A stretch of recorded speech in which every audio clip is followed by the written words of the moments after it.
स्वागत है आप सबका अभिलाषा हिंदी एकेडमी में। आप देख रहे हैं अभिलाषा हिंदी एकेडमी की प्रस्तुति। प्रैक्टिस सेट लगा रहे हैं हम एलटी ग्रेड के हिंदी सब्जेक्ट्स के। अभी तक हम लोग 4 प्रैक्टिस सेट लगा चुके हैं और जितने भी प्रैक्टिस सेट लगाई गई है सबकी प्लेलिस्ट बनी है, आप एक साथ सबको देख सकते हैं। और 2018 का भी इससे पहले हुआ वाला पेपर भी, वो भी हमारे प्रैक्टिस सेट में लगा हुआ है। तो चलिए बिना देर किए आज की कक्षा प्रारंभ करते हैं। ये हमारा 5वां प्रैक्टिस सेट है और इसका पहला प्रश्न शुरू करने से पहले आप सभी से रिक्वेस्ट है, पहली बार चैनल पर आए हैं या अभी तक चैनल को सब्सक्राइब नहीं किया तो ज़रूर से ज़रूर लाइक शेयर सब्सक्राइब और कमेंट करना ना भूलें। कोई भी दिक्कत हो आपको पठन पाठन से संबंधित, हिंदी साहित्य या हिंदी व्याकरण से संबंधित, तो कमेंट सेक्शन में ज़रूर प्रश्न करें। आप मुझे मेरे टेलीग्राम पर भी फॉलो कर सकते हैं और वहाँ भी मुझसे विस्तृत रूप में भी कोई भी प्रश्न का डिस्कशन कर सकते हैं, पूछ सकते हैं। तो चलिए बिना देर किए शुरू करते हैं। उपजाऊ का विलोम होगा, उपजाऊ का विलोम बंजर होगा, जबकि उर्वर का विलोम ऊसर तथा सिंचित का विलोम असिंचित होता है। तो इसका सही उत्तर होगा बंजर। बहुत लोग इसको उपजाऊ का ऊसर लगा देंगे, लेकिन ऊसर उर्वर का विलोम होगा। रस सूत्र के व्याख्याकारों का सही अनुक्रम है, रस सूत्र के व्याख्याकारों का सही अनुक्रम होगा। सबसे पहले आएंगे भट्ट लोल्लट, इनका समय माना जाता है 8वीं से 9वीं सदी।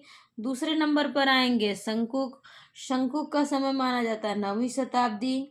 भट्ट नायक आएंगे उसके बाद तीसरे नंबर पर, इनका समय माना जाता है 9वीं से 10वीं शताब्दी। और चौथे नंबर पर आएंगे अभिनव गुप्त, अभिनव गुप्त का समय 10वीं सदी का उत्तरार्ध माना जाता है। तो ये हमारा क्रम सही होगा ऑप्शन सी में। उत्तर प्रियदर्शी नामक गीति नाट्य के लेखक कौन हैं? उत्तर प्रियदर्शी ये गीति नाट्य के लेखक अज्ञेय जी हैं। निम्नलिखित में से कौन शब्द स्त्रीलिंग नहीं है, अर्थात हमें पुल्लिंग बताना है। तो पानी पीना है, पानी पीना है या पानी पिया जाता है, तो ये पुल्लिंग शब्द पानी होगा, जबकि मानी, कहानी और रानी ये सब स्त्रीलिंग शब्द हैं। परमात्मने नमः या नमः के योग में जो विभक्ति है वह होगी उपपद विभक्ति। खड़ी बोली हिंदी में सर्वप्रथम रचना करने वाले कवि का नाम है। तो खड़ी बोली हिंदी में सर्वप्रथम रचना करना प्रारंभ किया था अमीर खुसरो ने। आदिकाल में ही इन्होंने खड़ी बोली हिंदी का प्रयोग किया है। निम्नलिखित स्त्री चरित्रों को संबंधित नाटकों के साथ सुमेलित कीजिए। एक तरफ स्त्री पात्र दिए हुए हैं और दूसरी तरफ उनके नाटक दिए हुए हैं जिनमें उनका प्रयोग किया गया है। तो शीलवती इसमें से पात्र है सूर्य की अंतिम किरण से सूर्य की पहली किरण तक की, जबकि शर्मिष्ठा पात्र है देहांतर की, सुरेखा पात्र है द्रौपदी की और उर्वी पात्र है पहला राजा की। तो ये क्रम होगा इनका सही। दो निकटवर्ती वर्णों के परस्पर मेल से जो परिवर्तन होता है उसे क्या कहते हैं? तो वर्णों के मेल से जो परिवर्तन होता है उसे संधि कहते हैं। किस रस को रसराज की संज्ञा दी जाती है? तो श्रृंगार रस को रसराज की संज्ञा दी जाती है। अगला प्रश्न है, निम्नलिखित रचनाकारों की उनके रचनाओं के साथ सुमेलित कीजिए। तो भरत का सभी को पता होगा, भरत ने नाट्य शास्त्र लिखा है। तीसरे नंबर पर धनंजय ने 10 रूपक लिखा और सागर नंदी ने नाटक लक्षण रत्न कोश की रचना की है, जबकि रामचंद्र गुणचंद्र ने नाट्य दर्पण की रचना की है। तो ये क्रम में ये मिलान सही होगा। चंद किसके दरबारी कवि थे? सभी को पता है चंद महाराज पृथ्वीराज चौहान के दरबारी कवि थे और इन्होंने पृथ्वीराज रासों की रचना भी की है। मिश्र बंधुओं में कौन नहीं है? सुखदेव बिहारी मिश्र, कृष्ण बिहारी मिश्र, श्याम बिहारी मिश्र और गणेश बिहारी मिश्र। तो गणेश, श्याम, सुख ये तीनों मिश्र बंधुओं में शामिल हैं। तो गणेश बिहारी, श्याम बिहारी और सुखदेव बिहारी, जबकि कृष्ण बिहारी मिश्र इनमें शामिल नहीं है। मैं भूल गया अस्तित्व ज्ञान जीवन का यह शाश्वत प्रमाण, करता मुझको अमृतत्व दान, उपर्युक्त पद में अस्तित्व ज्ञान भूल चुके को अमृतत्व देने की बात कही गई है। आशा संभव होने का आधार है। भूलने वाला सरलता से नया ज्ञान ग्रहण कर लेता है। भूलने वाला अपने क्षणभंगुर अस्तित्व को भुलाकर शाश्वत के प्रति चेतन होने की स्थिति में आ चुका है। अस्तित्व ज्ञान भुलाकर अस्तित्वहीनता की दशा में पहुंचा हुआ व्यक्ति शाश्वत को ग्रहण कर सकता है। और अस्तित्व ज्ञान भूलने की बात अलग है और अमृत दान ग्रहण करने की बात अलग है। तो मैं भूल गया अस्तित्व ज्ञान जीवन का यह शाश्वत प्रमाण मुझको करता अमृत दान। इन पंक्तियों में अस्तित्व ज्ञान भूल चुके को अमृत है का अर्थ होगा अस्तित्व ज्ञान भुलाकर अस्तित्वहीनता की दशा में पहुंचा हुआ व्यक्ति शाश्वत को ग्रहण कर सकता है। ऑप्शन सी सही होगा। अब देखिए, कहानियों को उनके केंद्रीय विचारों के साथ सुमेलित करना है। ये सभी कहानियाँ प्रेमचंद जी की लिखी हुई हैं और किस भावना का किस कहानी में ज़्यादा उद्भव हुआ है ये बताना है। तो पूछ की रात ये ऋण की समस्या से संबंधित कहानी है। शतरंज के खिलाड़ी में राष्ट्रीय चेतना से संबंधित है। ठाकुर का कुआं ये जाति भेद पर संबंधित है और पंच परमेश्वर न्याय प्रियता से संबंधित कहानी है।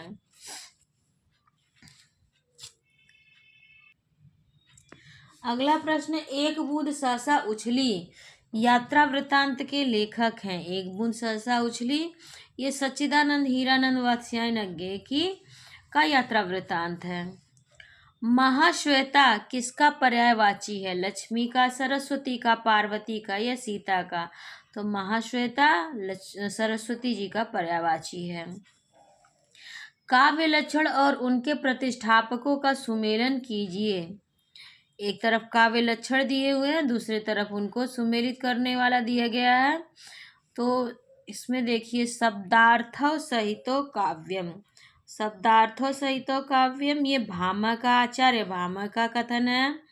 शरीरम तवाधिष्ठार्थ व्यवच्छिन्ना पदावली ये कथन है आपका दंडी जी का। रमणीयार्थ प्रतिपादक शब्द काव्यम ये का कथन है पंडित राज जगन्नाथ जी का। जबकि वाक्यम रसात्मकम काव्यम वह से वाक्यम वह से विश्वनाथ ये विश्वनाथ जी का कथन है।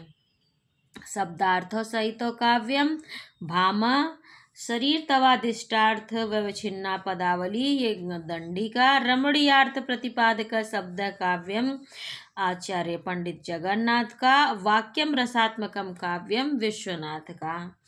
इनमें से कौन वैष्णव भक्ति का आचार्य नहीं है?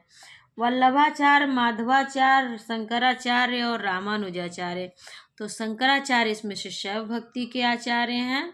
बाकी सभी वल्लभाचार्य, माधवाचार्य और रामानुजाचार्य ये वैष्णव भक्ति से संबंधित हैं। भरत मुनि के रस सूत्र की अनुमितिवाद पर आधारित व्याख्या किस आचार्य ने की है? तो अभी शंकु की अनुमिति से। तो यहाँ पर शंकु हो जाएंगे अनुमितिवाद के प्रवर्तक आचार्य। बृहत्त्रयी में कौन सा महाकाव्य नहीं आता?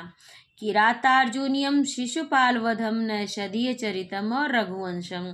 तो इसमें से रघुवंशम महाकाव्य में नहीं बृहत्त्रयी में नहीं बल्कि लघुत्रयी में आता है। जबकि बृहत्त्रयी में किरातार्जुनीयम, शिशुपाल वधम और नैषधीय चरितम आते हैं। किस बोली में द अंधक पर न हो जाता है? तो ये भोजपुरी बोली में हो चमत्कार होता है। अंधा के स्थान पर न अन्हा हो जाता है। चरण और मात्राओं की संख्या कम से अधिक के आधार पर मात्रिक छंदों का सही अनुक्रम होगा। तो देखिए, चौपाई सबसे पहले आएगा। इसमें 16 मात्राएं होती हैं। उसके बाद पीयूष वर्षक इसमें 19 मात्राएं होती हैं। पीयूषवर्धक रोला आता है। उसके बाद रोला में 24 मात्राएं और गीतिका में 26 मात्राएं होती हैं। ये क्रम होगा। चौपाई, पीयूषवर्षक, रोला और गीतिका 16, 19, 24 और 26। राज्ञा शब्द रूप में कौन सी विभक्ति है? राज्ञा शब्द में तृतीया, चतुर्थी, पंचमी या षष्ठी। तो राज्ञा शब्द में तृतीया विभक्ति होती है। गांव के चारों ओर जल है। उपर्युक्त वाक्य का सही कौन सा संस्कृत अनुवाद सही है? ग्रामं परितः जलम अस्ति, ग्रामस्य परितः जलम अस्ति, ग्रामस्य चहुदिशासु जलम अस्ति, ग्रामस्य चहुदिशासु जलम सन्ति। तो देखिए अभितः परितः उभया निक्सा हा प्रतियोगे अपि के संयोग से इसमें द्वितीया होगी और ग्रामम हो जाएगा, तो ग्रामम प्रति परितः जलम अस्ति, ये अनुवाद सही होगा। पवन शब्द में कौन सी संधि होगी? तो पो धन अन होगा पवन, इसमें अयादि संधि होगी। एचो अयवा यावह इसका सूत्र होगा। धनिया और झुनिया प्रेमचंद के किस उपन्यास के पात्र हैं? धनिया और झुनिया ये प्रेमचंद के गोदान उपन्यास के पात्र हैं।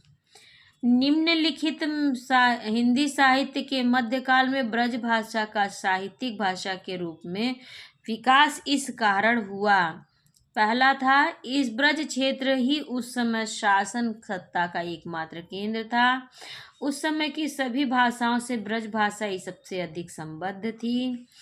ब्रजेतर क्षेत्र के भाषा भाषियों ने भी इसे अपने सृजन का माध्यम बनाया और ब्रज भाषा भाषी व्यापार करते हुए पूरे देश में फैल गए। इसका मुख्य कारण होगा मध्यकाल में ब्रज भाषा का साहित्यिक भाषा के रूप में विकास इस कारण हुआ क्योंकि ब्रजेतर क्षेत्र के भाषा भाषियों ने भी इसे अपने सृजन का माध्यम बनाया। ब्रज से इतर यानी दूसरे क्षेत्र के लोगों ने भी ब्रज भाषा को अपने सृजन का माध्यम बनाया।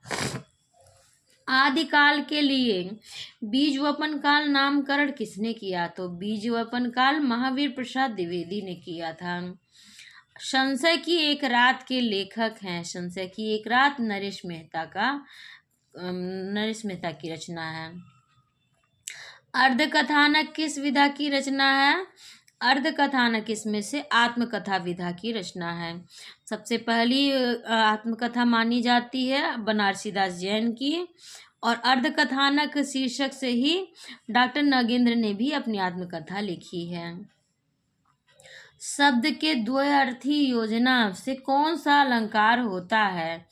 अनुप्रास, वक्रोक्ति, श्लेष या उत्प्रेक्षा। तो शब्द के द्वयार्थी योजना से वक्रोक्ति अलंकार होता है, जबकि श्लेष में एक ही शब्द में एक से अधिक अर्थ छिपे होते हैं।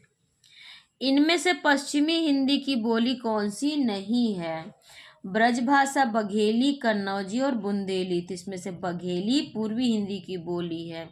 अवधी बघेली और छत्तीसगढ़ी ये तीन बोलियां होती हैं पूर्वी हिंदी की।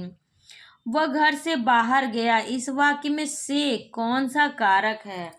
वह घर से में यहाँ पर अपादान कारक होगा, वो घर से अलग हो रहा है अर्थात यहाँ पर अपादान कारक होगा। युष्मद शब्द के सप्तमी विभक्ति में दिए गए रूपों में गलत कौन सा है?